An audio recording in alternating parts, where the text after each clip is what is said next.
Welcome to Three Skulls Tavern, a channel devoted to tabletop role-playing games by Free League Publishing. This show is sponsored by Foundry, the virtual tabletop, as well as WorldMill, online server hosting for the Foundry tabletop. To support the show, head over to patreon.com/MattK. For a minimum of $2 per month, you get access to a ton of extra content.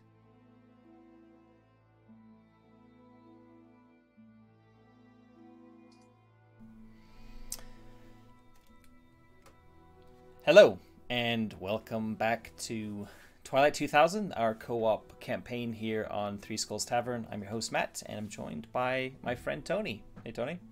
Hello, everyone. Yeah, so the first thing to point out here, if you've come when this is going live, we're not... when this would normally be going live, the video will be going live at the same time, but we're not live. We're pre-recording this.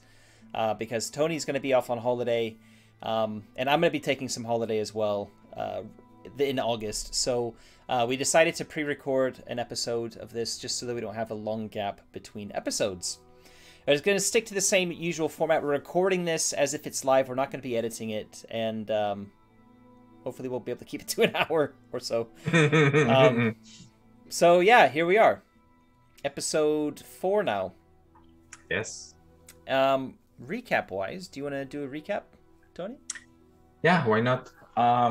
So we were on our way to do the reconnaissance on the Soviet forces in Kebno, but we were actually caught crossing the bridge on the from the farm, moving into Kebno, and we were found by a BTR and 2 trucks full of Russian soldiers. They shot at us, but we managed to escape and to hide in the woods nearby, and they decided to move forward because their mission is to regroup with the other forces in Kebno. At that moment, we decided to move a little bit farther north and to try to kind of flank Kebno and to move around and flank the forces.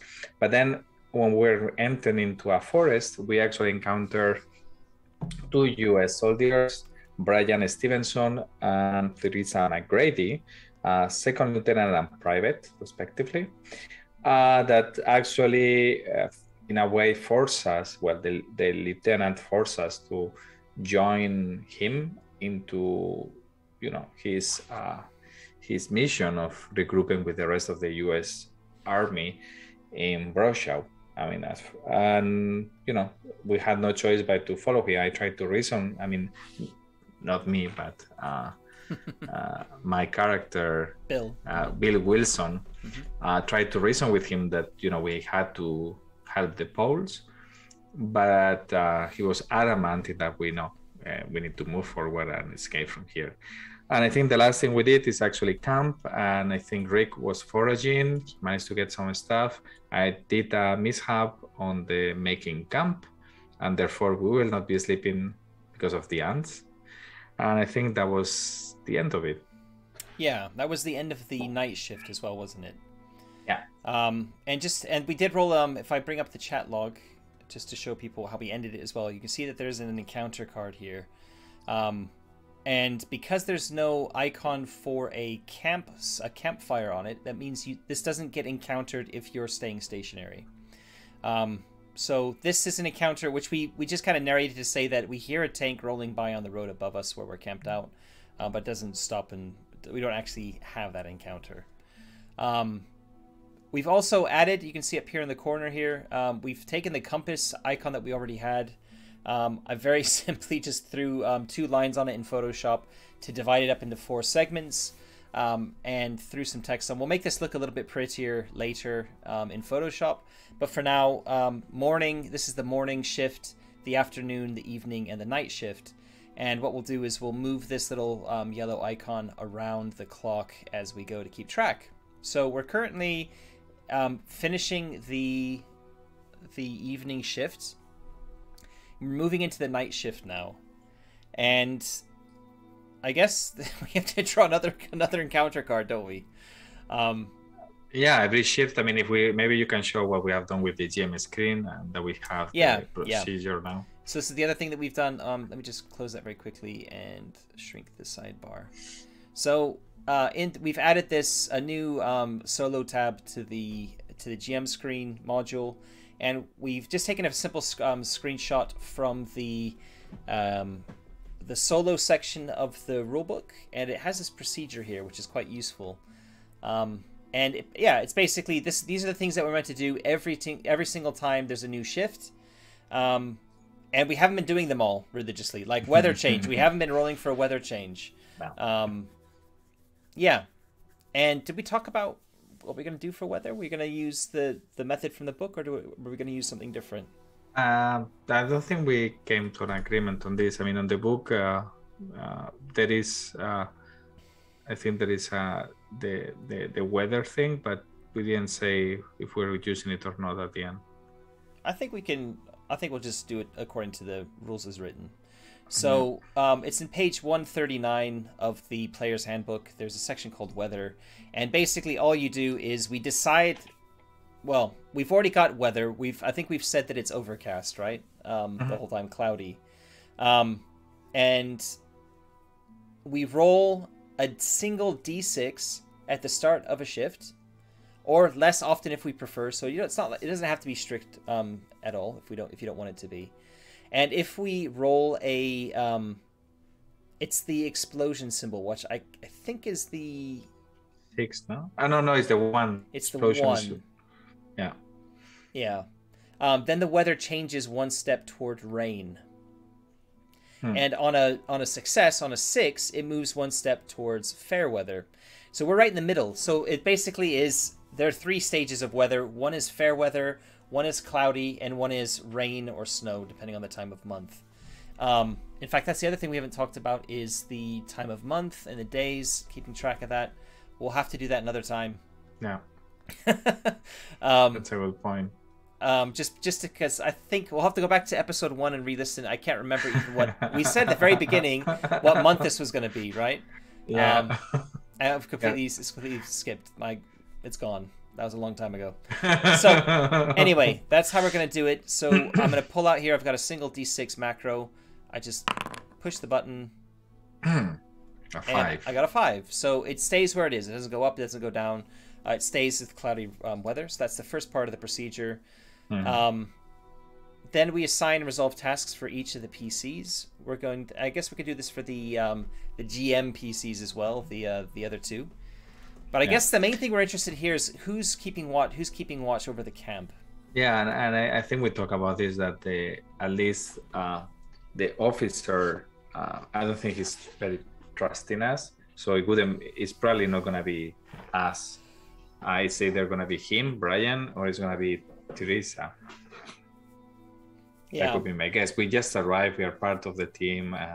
I think he's probably paranoid, maybe a little bit. So he's likely to keep the first watch himself. Probably. Yeah, let's go with that, I think. And then we just try to sleep, but as we remember, because I failed the making camp, I guess we are trying to sleep, all of us, and we are rolling in our sleeping bags. But then suddenly we are attacked by these ants, and it's itchy, and we start tumbling and moving around. Maybe we continue trying to sleep, but actually we are just in a very light sleep, and we don't really sleep that much. All of us, whoever is sleeping. I mean, we're trying to sleep. It's one of those things where it's like you just kind of like you start dozing off and you get bitten by something. You're kind of slapping at it. Yeah. But he's technically the one keeping watch, right? So the rest of us are trying to sleep. We're trying to like ignore the ants, and he's the one who's sitting up, staying awake. Yeah. What we should do is actually add to this one stress, because we said also that because of the ants we became stressed. We are not resting so well. So I think that's how it's reflected on the. So Teresa should have exactly 4. Yeah, 1 stress. Like us, like all of us. Yeah, but not Brian, because he's not actually trying to sleep. Exactly. But he does take the. there are no conditions yet. Again, just to remind everyone, we after this we will be updating our Foundry version to the latest version. It's still on the beta sheet. So this is the last time we're using this. There will be conditions, there will be proper inventory and stuff like that the next time we run a session. So apologies that it's taken a while to do this. There's just some logistical things behind the scenes and a lot of extra work I've got to do to do that. And yeah. Anyway, it is what it is. So we're all sleepy. That's something to keep in mind. I'm going to make a little note of it on a piece of paper here. That we all have a sleepy condition. Okay. Yeah, sleep deprived. Yeah, that says that you need to sleep for at least one shift of each day. If you are one day without sleeping, you become sleep deprived. You cannot heal stress. You take 1 point of stress each day, even as an extra thing. And as soon as you have slept for at least a shift, you're no longer sleep deprived and you can heal stress normally. So basically what's going to be happening, if you don't sleep, is that you will be decreasing your stress capacity. And I think it makes sense to say that the stress we've just taken is from the ants. Yeah. But I think we take an additional stress from being sleepy at the start of each day, right? That would make sense. So when we get to the morning phase, we're going to get to the morning phase and we're all going to be grumpy and tired and sleep deprived. We're all going to take, including the lieutenant, we're all going to take an additional stress. So that's just something to bear in mind here. This could be, well, we'll see what happens. And then the next thing to do is we draw an encounter card. So, yes. Do you want to do that? Have you got a macro for it? Do I have yes, I do. 1. Okay. And this is one that happens at a campfire. Yes. So we got a heart. So if you look at the suits of the cards, generally speaking, in this game, the red suits are positive effects and the black suits are negative effects. That's how they've kind of done it with the oracles and stuff as well. But I don't think that's 100% the case, but the majority of the cases are like that. So here we got the human's best friend encounter, and a wild dog starts following us. Yeah, if they attack the mat, it will run off, but come back later. If the PCs treat the dog well, persuasion roll, it will become their loyal companion for the rest of its life and even defend them against attackers. That sounds like... How are we gonna call him? Or her? Whoa! Hold on. The dog approaches because we've got a campfire, right? Yes. And it's being quiet. It's probably like, I imagine, like a street dog. In most places around the world, they try to be a bit stealthy, right? It doesn't come barking or anything like that. It's probably really hungry, and it's coming cautiously towards the campfire. And we'll say the lieutenant sees it. But should we ask the oracle whether he tries to show him, whether he attacks the dog? Should we phrase it like that as well? Does lieutenant? Well, that's a good. The lieutenant probably wouldn't attack. He's gonna. You mean shoot at the dog? Well, it says right? if they attack the mutt. So the question is, does he attack the mutt? And I don't think he wouldn't give our position away by shooting. I think he'd probably throw a stone at it or something. Yeah. Okay. So, does he attack the mutt? Does he throw a stone at the mutt to try and get it to go away? Yeah, because we are sleeping. Yes, he does. So he throws a stone at the dog. And the butt is what can be a kind of a butt, a yes butt. Maybe it starts barking instead of maybe it's attracting attention. No. Yeah. You throw the stone and then the dog starts barking. Woof woof. Give me food. Something like this, and then the guy might become a little bit stressed because, of course, we are in the middle of Russian territory at this moment, and middle of the night. Yeah. Maybe the guy becomes stressed. I don't know. Brian starts. Maybe we don't still wake up. I don't know. I will definitely wake up as soon as the dog starts barking nearby. Everybody wakes up. And what's your reaction to the dog? Or what's Bill's reaction to the dog? What would be my reaction? So I will wake up and I will be a little bit disoriented, I think, like what's going on, because I'm being itchy, I've been moving around, and then I stand up and I see the Brian like shoo, like trying to move the dog away, and then like trying to, and the dog is like wow, wow, wow, jumping around, and And I'm like, what's going on? So maybe what I will try to do when I wake up and is try to approach the dog and try to calm it down. So we are not, so the Russian don't come and attack us. So, and actually I'm decent in I don't know, not in persuasion. But I think that's what I will try to do, even if I don't have a good role. Okay. And you? I think about survival, I'm probably not that bothered about the dog. I mean, this is one of the things Tony and I have talked about is our motivations, right? And trying to play to them again, because going to defend the people in Kepno didn't really make a lot of sense from our moral codes. So like no good and evil, just dead and alive. And my big dream is to stay alive, nothing else matters anymore. So I've got a kind of nihilist approach to things at the moment, it feels like. And I probably, like, is this dog going to help me stay alive? Probably not. It's just a scrawny mutt. It's probably just going to, like, try and eat from our rations. We're going to have to feed the damn thing. So, no, I'm probably keen to, like the lieutenant, to be like, we don't want a dog. So when you get up to try and make friends with it, I'll kind of watch. I'm not going to say anything, but I'm not that keen on it myself. And and I'm probably going to be saying to you later, like, if you want the dog, you're going to have to feed that yourself. I'm not going to get any of my food. Yeah. I'm going to be a bit of a bastard about it, I think. Yeah. I'm a dog lover in real life, by the way. You are. I'm a cat lover. No, I just can never be friends. No, just joking. Yeah, and that's a good point, because it's true. Like, my big dream, or it's get back home but keep the team alive. So I'm more like a teamwork person oriented, and believing in we are a group and we stick together and we survive together. But I'm also in the sense that I want to go back home, so I wouldn't expose myself to extra risk if not really necessary. So what I'm gonna try in any case for me means that survival passes by being sneaky and trying to not to be detected. So I will try to calm down the dog somehow. I have one food, but I don't know if this is an MRA, or it's really like some meat. We didn't define what kind of food we are carrying.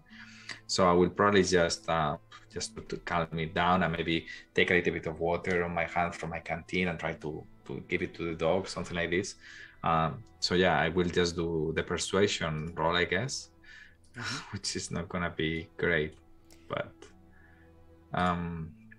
so there it goes. So I guess it's empathy. I have a C, so that's a D8, and I have nothing on persuasion, so it's just the D8. Hold on. I would say that if you're gonna give food to the dog, it's just water. A little bit of water, because I don't really. My food is not very clear. If it is just a military ration. Well, we've got here wild food, so we've done foraging, right? Or yeah, but I was thinking it was more berries or something like that, no? Yeah, like edible plants and roots. Is what we would have gathered. Yeah. If you've got food that already in your inventory, it would have been field rations. Yeah, exactly. MREs, but you could feed MREs to a dog. I guess. Well, okay, that's a good point. Fair point. I mean, if you wanted to.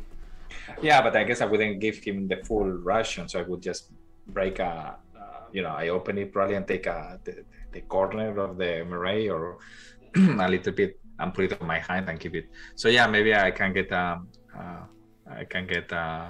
increase in the die. You mean?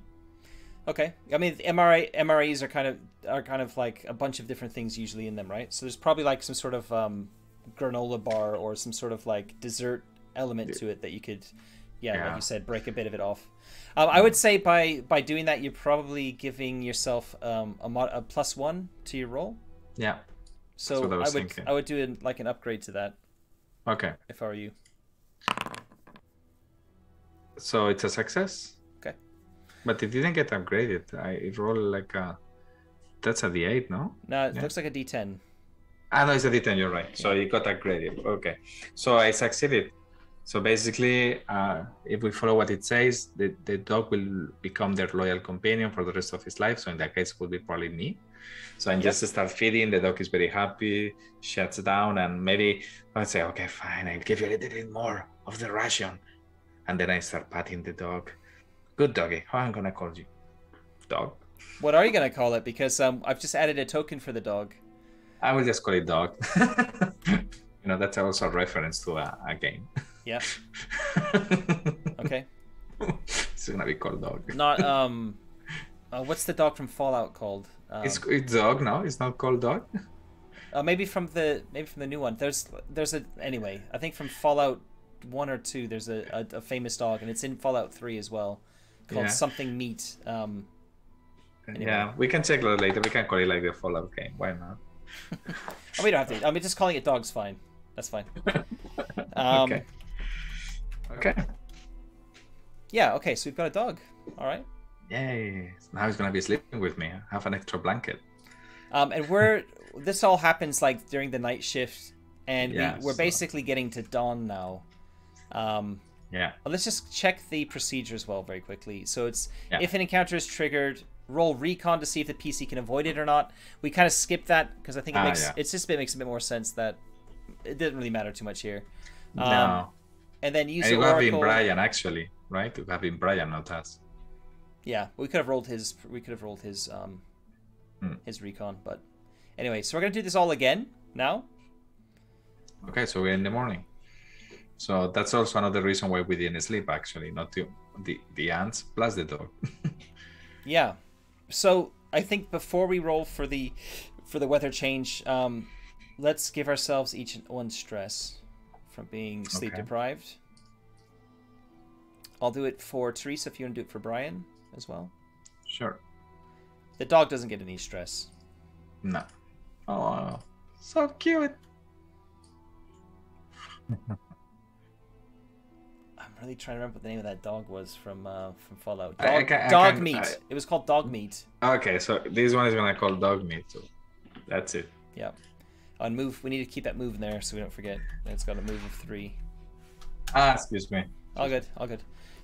Yeah, so we've got dog meat. Nice. Cool. So first thing to do is to roll for the weather change. So we roll that, and we've got a 1. Ooh. So it starts raining. It starts raining, and if we look at the bring up what the book says for the weather. Let me just do that again very quickly. Again, page 139. It says heavy rain or snow, but that's the only condition that it has here. It limits visibility to 20 combat hexes in the daytime and 5 hexes at night. Gives a -1 modifier to all ranged attacks. So that's important to remember. Requires a stamina check for marching. And gives a -2 modifier to driving rolls. A heavy rain will only last 1 shift. After a shift of heavy rain, the weather automatically shifts to cloudy. Okay, good. So that means that we wake up in the morning with heavy rain, basically. Yeah. And that fits nicely in with the stress, I think. We're like, nobody slept, then it just starts heavily pouring it down with rain. And everyone's in a really bad mood. We're all stressed by this. Yeah, although we did camp on a kind of foresty area. If you look at the Kebno map, we were supposed to be camping in this forest area south of Kebno. So we should have a little bit of cover, but it's still a little bit. But if it's a heavy rain, then we're still gonna be getting wet. Yeah. I think this is a good moment also to talk about, our jeep. We forgot our jeep next to the farm, and maybe it's something that we could bring up to Brian and Teresa, because these conditions are not great. But of course, we would be making better time if we actually go back and recover our jeep. How about this? Once it starts raining, Brian says, "I would kill for a vehicle right now," like under his breath. Okay. And then I mentioned, well, we do have a vehicle. What? Where? Why didn't you mention this before? Well, we were all, caught in this that you wanted to move, and and you were just stressed that you wanted to march as fast as possible. But maybe I should mention that our jeep is not very far away. it's I don't know, 20 clicks north. I don't know, it's probably more than that. It's very close to where we met, this poles that we're talking to you. It's actually 2 exits away, more or less. No, or 3. Yeah. Well, something like that. If we went directly there, it'd be 2, wouldn't it? Yeah. So yeah, so I did mention it's in good conditions. It still has some fuel. The only risk is that it's very close to this, to this farm where the poles were, camping. There is this marauder group, so it probably should be sneaky, because if they see us, they're gonna wonder what happened. Why we aren't helping out in Kepno? Yes. They were meant to be. Some of them were meant to be going to Kepno as well, apparently. So I don't know if we gave him all this information, but yes. Probably not to start off with. I guess the thing to do now would be to is there anything? Well, he's keen to get to the west. Like, going back to the north towards Kalish is probably... He's probably not super keen on that. So maybe we should ask the Oracle. Yes. And actually I found out we were playing in July. Oh, okay. Nice. I had it on my notes. Nice. Okay, so we're sometime in July. Yeah. Hey, it's July right now. We could just say it's currently the same day as today. Oh, there you are. Right now. So we'll just say it's the 28th of July, which is when we're recording this. Cool. All right. So the question for the Oracle, what should we ask the Oracle exactly? Will Brian want to go and recover the jeep or not? Yeah. And I don't know if we should give a modifier or we just keep it flat. I think this is true. It's 50-50, I think, because there's a strong argument to go back for it and there's a strong argument not to. So I think we'll just leave it. Yeah? Okay. Like, leave it as a normal draw. Okay. Yes, but yes, he does want to go back.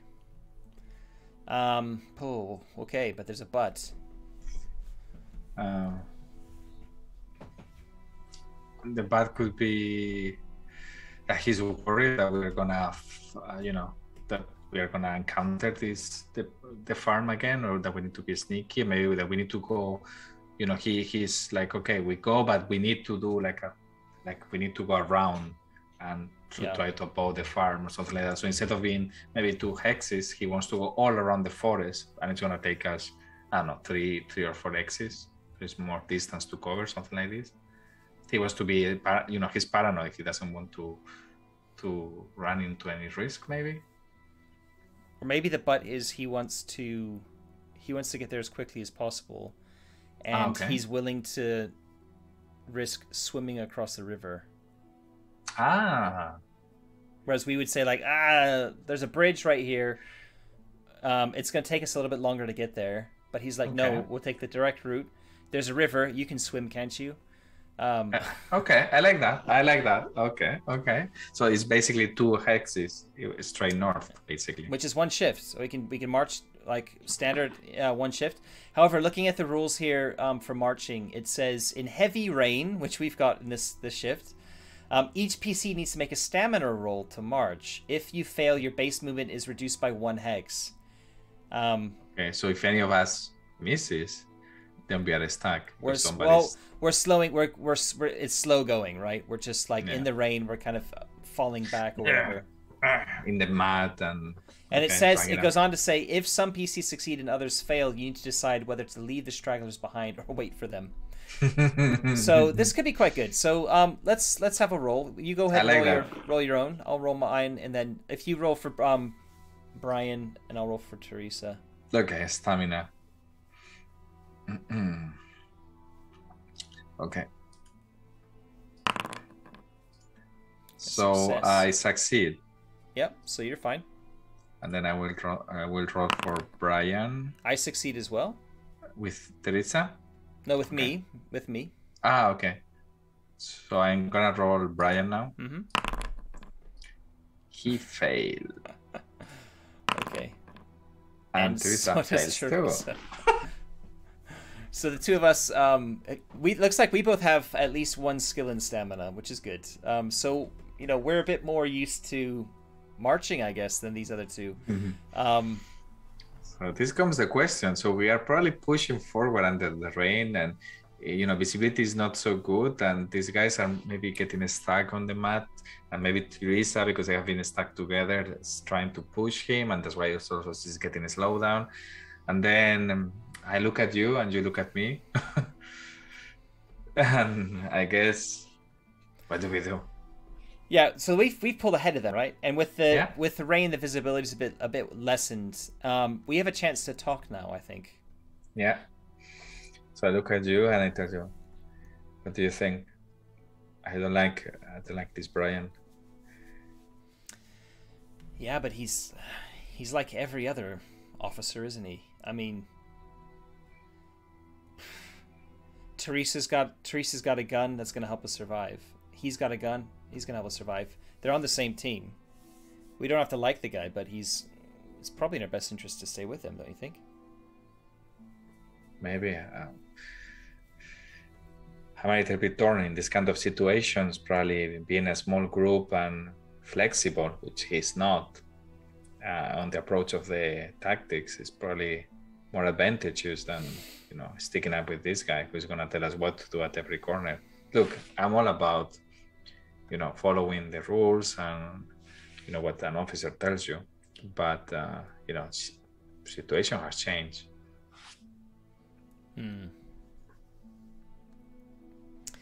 I think I'd like to keep with him for the time being and just to see how things go. We can always, you know, if he turns out to be a problem, then we can take it from there, right? Okay, fine. I mean, we do have a chance now to kind of leave him behind because fucking useless. They are.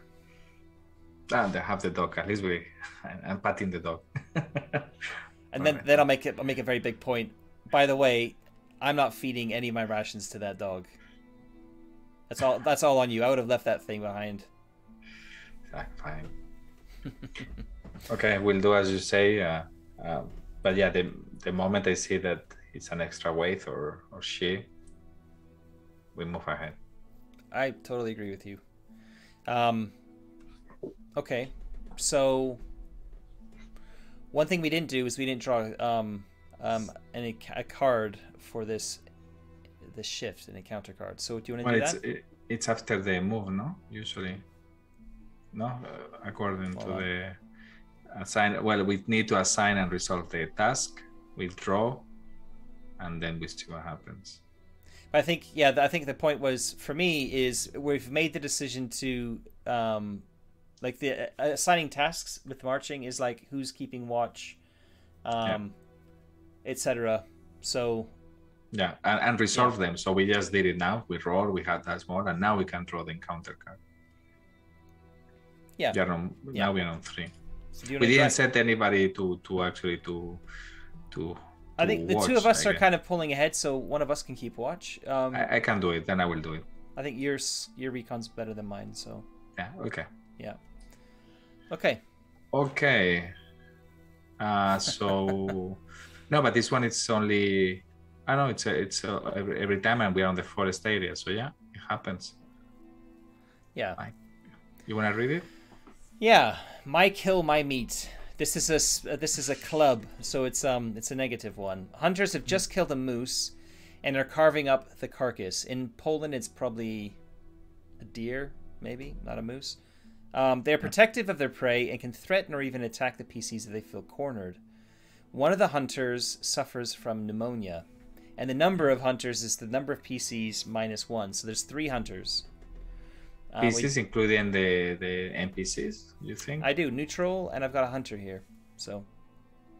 No. I'm wondering because we are not really 3 PCs. We are 2 PCs. Even though we are a group of 4, because we have. But I think, that's true. These are NPCs in the group. Let's meet in the middle and go with 2. Yeah. Okay. Good. Sounds good. That's a good point.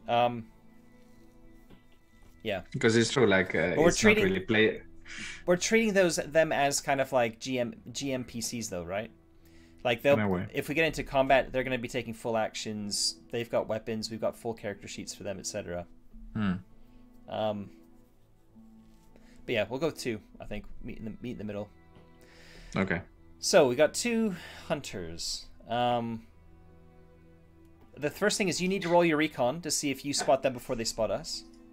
Yeah, and there was also a negative. No, it's only to the range. You're gonna get a positive modifier for the recon roll for them. I think. Oh no, for you to see them, you're gonna get a negative modifier, right? Yeah. Well, it doesn't say anything. It's just the range attacks. I don't know if for scouting, it could make sense because visibility is less, no? Limits visibility to 20 combat hexes. So it's lowering the visibility, but I mean, yeah.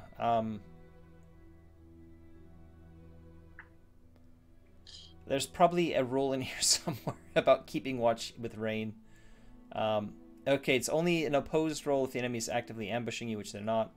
It doesn't mention anything there about the rain, so I think we just leave it as a straightforward roll. I think there's an argument to be made that if you fail at the roll, then they spot you, but because the rain, they're not going to be able to see us as easily either. Yeah, so exactly. It's probably just a wash anyway. Yeah, okay. So I will roll my recon with no modifiers. 1 success. 2 successes. Yeah, 2 successes. Because of a 10. A 10 is 2 successes. Yeah. Cool. So we see them first. So we are talking, and maybe I look in front and I see 2 figures ahead, and I say, shh. And I immediately drop to a crouch. Yeah. And I low down and I look with my sniper rifle and I tell you, 2 civilians. I keep on looking. What are they Looks doing? like they are carving. They kill something. Seems like they are moving. Well, like a person? Can't see very well. Let me see. I try to look better. Looks like a carcass, like a big deer or something big. Food. Hold on a second. I'm gonna go tell the lieutenant, and I'll keep an eye on them, and I'm gonna kind of stay crouching. I'm gonna head back the way we've come until I eventually come to Lieutenant, who's gonna be like trudging heavily in the rain. Okay. And I'll quickly tell him that Bill's keeping watch, and has just spotted 2 civilians. Look like they've killed a deer, and they're carving it up. Yeah. He probably, like, the idea of fresh meat is probably making him quite excited. And you know that you tell him that there are 2 hunters. They're 2 civilians that are armed, probably hunters that have taken down a deer, so they're probably not bad with a weapon. Do they have? I mean, it's showing a guy with a rifle in the image. I think the hunters are armed with. Okay, they can be armed with either a hunting bow or a bolt-action rifle. So yeah, I'd say bolt-action rifle, most likely. Yeah, sure. Yeah, armed with rifles. Then I'll tell him. I don't think we need to consult the Oracle. I think it's pretty safe to say that food is like we need food. We were foraging before, and I think it's been probably a little while since we've had fresh meat. Probably. So, I think Brian is going to be keen to commandeer the carcass to claim it for America. I'm gonna caution him and say, look, these civilians have taken this deer down, it looks like, or whatever they've got. It's by all rights, it's theirs. So if we try and take it away from them, they're probably not going to take it well. They're probably going to defend themselves or take a shot at us. So we need to think about this very clearly. We might be getting into a fight. We might need to approach them as hostiles. If you really want to steal their food. Are you next to me now, or you're behind still? I guess I'm behind you. Yeah. Well, we're approaching. Like I kind of came back to him. I think as soon as we see you through the rain, we'll kind of slow down and start like being a bit sneaky. So you sit down next to us, next to me. Maybe I found like a small. I don't know. We were around the forest, I guess, or there is a little bit of forest there. Yeah. Although a little bit open. So maybe we are just behind some trees and a little bit farther ahead in an opening. And then looking at you, it's like, I mean, we don't need to. But maybe I heard a little bit of the last thing that you said. I said, we don't need to steal the food from them. We can trade. I mean, it's a big animal. We can give them something and get some fresh meat. I mean,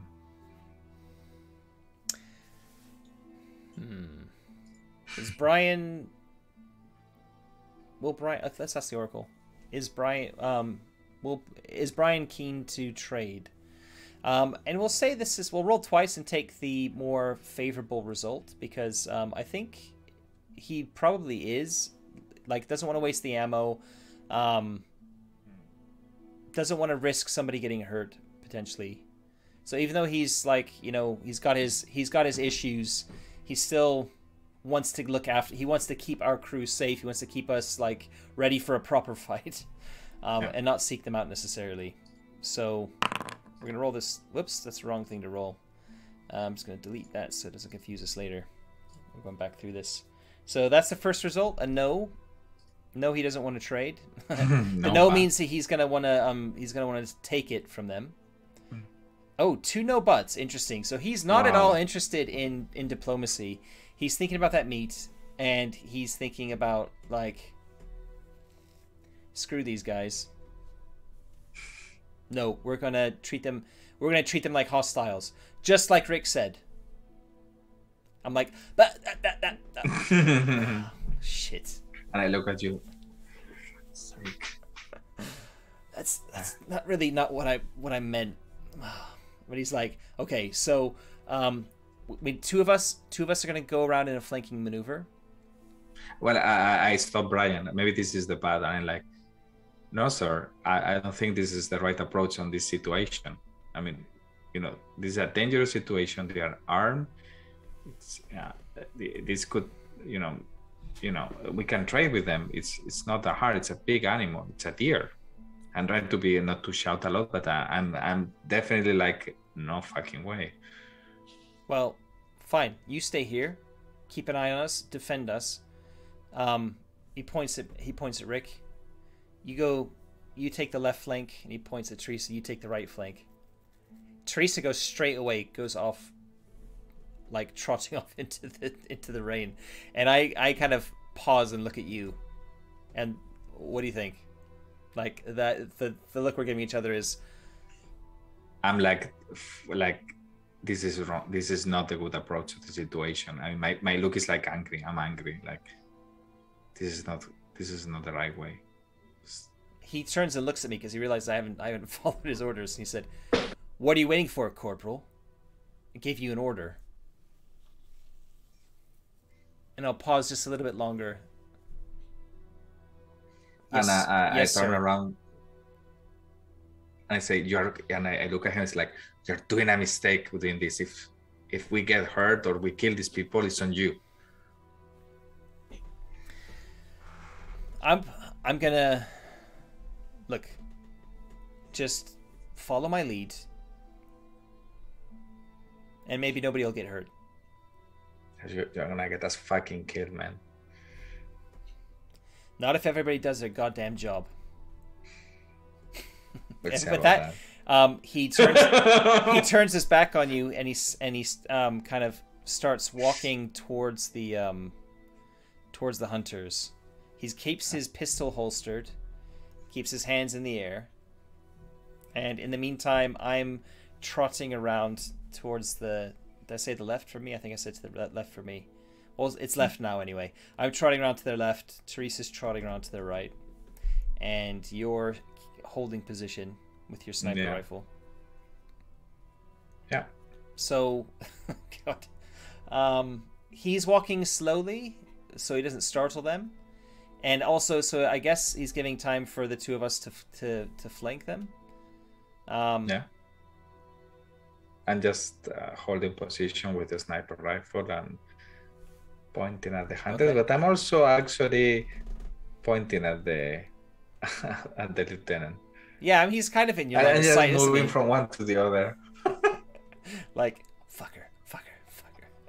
It'd be so easy right now. Yeah, exactly. Exactly. Whoops. Yeah. Okay, so I will say that since we're far enough away that they haven't necessarily spotted you, you probably can't hear what's being said. No. But you're kind of keeping an eye on it through your sniper, through your scope. But let's roleplay. What do you want to do? One of the groups, and I'll do the other. Sure. So maybe you do Brian. I think you do a good job with Brian. I can do hunters if you want. I do a good bastard. Don't say anything. But you're not disagreeing. All right. Cool. So Brian approaches with his hands in the air, and when he gets kind of close enough that if they look up, they should see him. Yeah. He's gonna say he's gonna call out hello.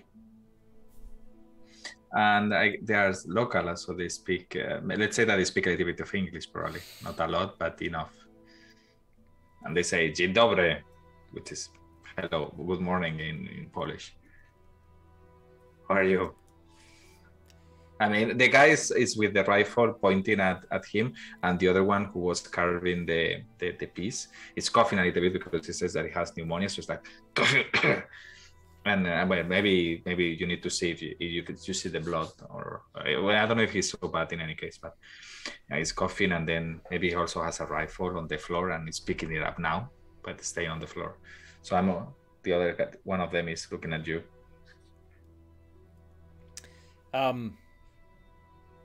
I'm just passing through and was wondering. I haven't eaten anything proper in a long time. Would you be willing to share some of that meat with me? He looks at you, looks at his friend. What do you have to trade for the meat? I can trade some ammunition. In fact, let's open up his I thought he was not gonna trade. Oh, he's not gonna trade. Okay, fine.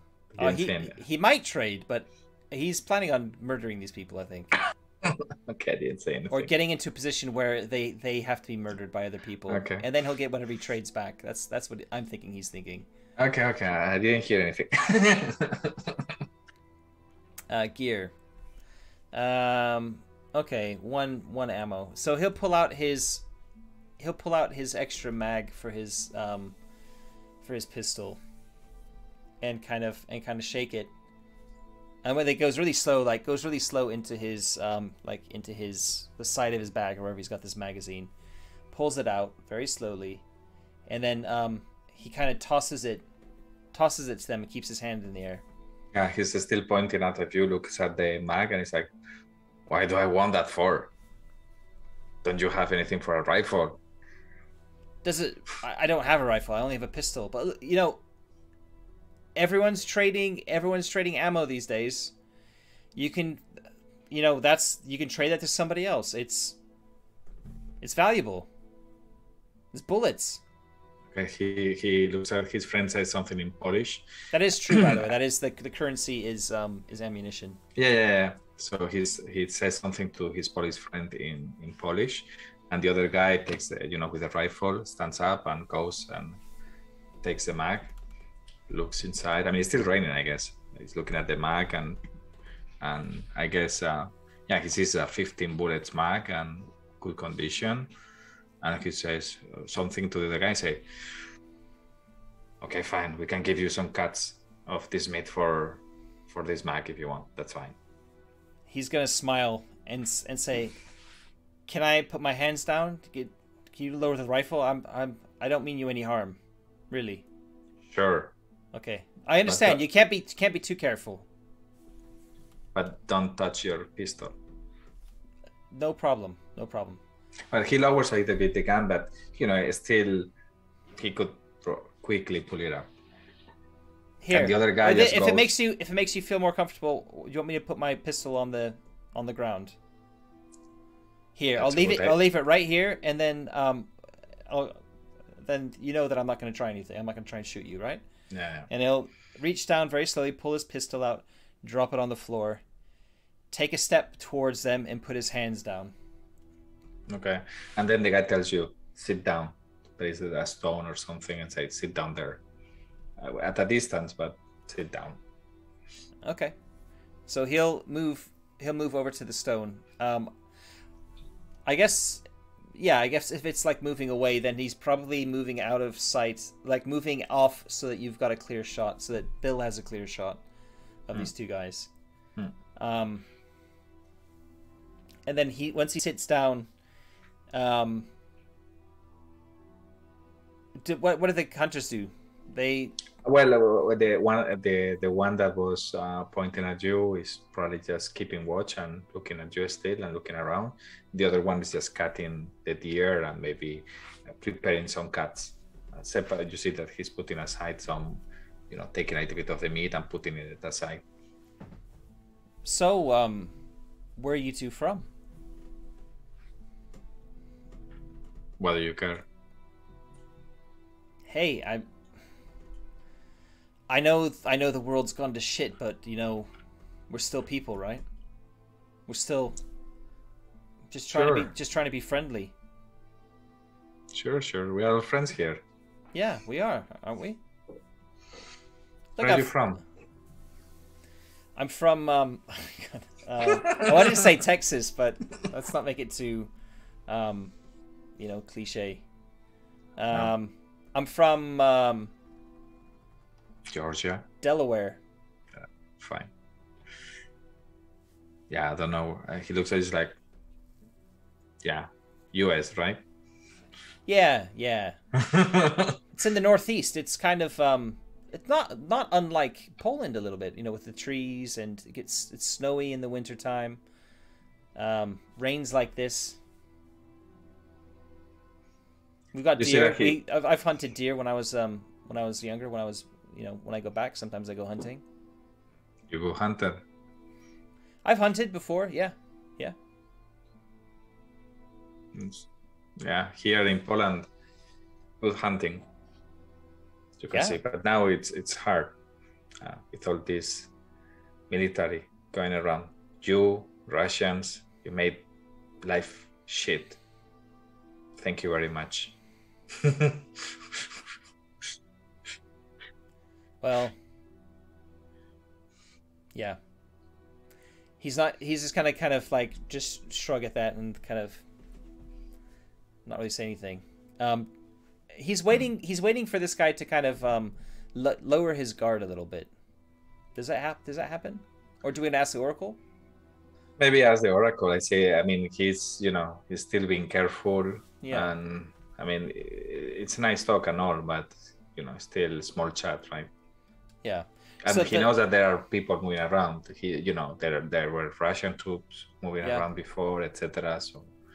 So the question to the Oracle is: does the hunter lower his guard? Yeah, but I could skew it. Yeah, skew it to say that no, he doesn't.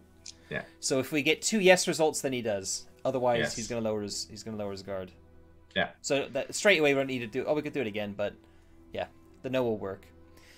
So no, he doesn't lower his guard. He's still kind of, I guess the rifle is. Well, you tell me. Is it kind of roughly pointed in his direction, or?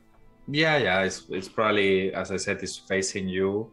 I mean, he lowered it a little bit, so it's not directly pointing at you. It's lower, but in a position like he can lift it rapidly if necessary. He's looking around, and actually he's going to ask you, "Are you alone?"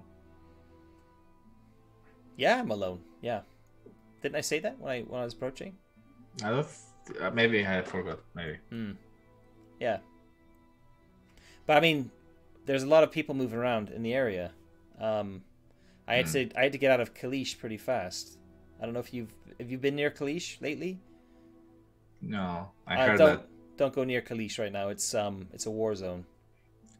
Yeah, I saw some Russians moving too nearby on the road. Oh yeah. They're in Kepno. Do you know that? Russians in Kepno. Yeah. Okay. Well, I'll need to keep it. No, I've come from the south. Oh. What are you gonna do? The U.S. Where is your army? I think they've all retreated to the off to the west. They're pulling out. So that's where I need to get to as well. I see. Just want to survive, right? Exactly. And then he's gonna reach up and he's gonna scratch his head like this, which Rick doesn't know, but Teresa will know that that's the signal to attack. Okay. And maybe we stop here, or do you want to? We're at 50. I'm just looking at the timer on the recording, and we're at 56 minutes. So I think rather than getting into what could potentially be a crunchy combat, that'd be a good place to start our next episode. As Teresa effectively starts combat. Not Rick. I think Rick is going to be like, I guess the same with Bill. Like, a shot's probably going to be fired, and we're going to be like, oh, fuck, what's going on? Yeah. This is going to be interesting, eh? We need to think about this. Nobody else can hear what's going on. This conversation that's happening right now is just between... well, I can see. I saw that Brian tossed the mag. The other guy pick up the mag, and I have a sniper. Yeah. You're watching it all. I don't probably understand what's going on, what you're chatting about, but I do see that it was an exchange. So I'm like, okay, they're trading. Yeah, they're talking to each other, and also that the hunter went from being hostile, pointing his rifle at Brian, to lowering it a bit, but still being cautious. So, yeah.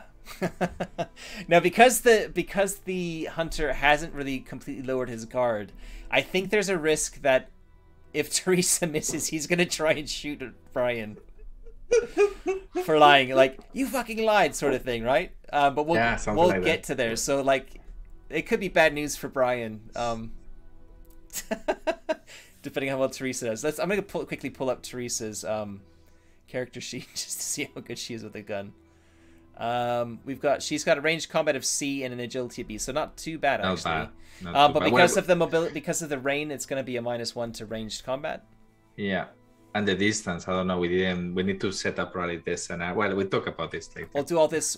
We'll actually have a battle map set up for the next session. We'll have checked distance. We'll factor in the rain and all the rest of it, so that we're ready to go with all the crunch in our next episode. And thankfully, because it's going to be basically 4 against 2, it hopefully should be over fairly quickly. This is a pretty deadly game, so we'll see what happens.